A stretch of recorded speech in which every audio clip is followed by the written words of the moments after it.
पहले मुर्गी आया या अंडा, इस सवाल के बाद अगर सबसे ज़्यादा सवाल बिहार में पूछा जाता है तो वो सवाल ये है कि खेसारी लाल यादव इंडियन आर्मी यानी कि बीएसएफ में थे कि नहीं थे। शादी से पहले खेसारी लाल यादव बहुत ज़्यादा गरीब थे, तो उससे पहले का तो कोई सवाल ही नहीं है बीएसएफ में होने का।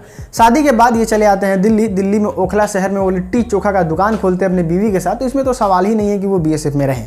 जब लिट्टी चोखा के दुकान से थोड़ा सा फेमस होते हैं तो उनका ये वीडियो सोशल मीडिया पे बहुत घूमता है, जिसमें खेसारी लाल यादव लाइव शो में जाने की बात कर रहे हैं। मतलब इस समय भी दूर दूर तक ये बीएसएफ में नहीं थे, क्योंकि बीएसएफ में ट्रेनिंग की जरूरत पड़ती है, साल भर का ट्रेनिंग होता है और कम से कम 2 साल तो जॉब किए होंगे, तो 3 साल के लिए खेसारी लाल यादव कभी भी गायब रहे ही नहीं थे। और सबसे इंपॉर्टेंट, खेसारी लाल यादव का बॉडी कुछ इस तरीके से दिखता था 2012 तक। 2012 के बाद खेसारी लाल यादव सुपरस्टार ही है, तो ये बात बिल्कुल झूठ है कि खेसारी लाल यादव बीएसएफ में थे। इंडियन आर्मी, गरीबी, तो हमने बहुत ज्यादा मेहनत किया, ऐसे चीजों को बोल के मूर्ख जनता को और मूर्ख बनाया जाता है, जो मूर्खों को सही और गलत में फर्क नहीं समझ में आता है।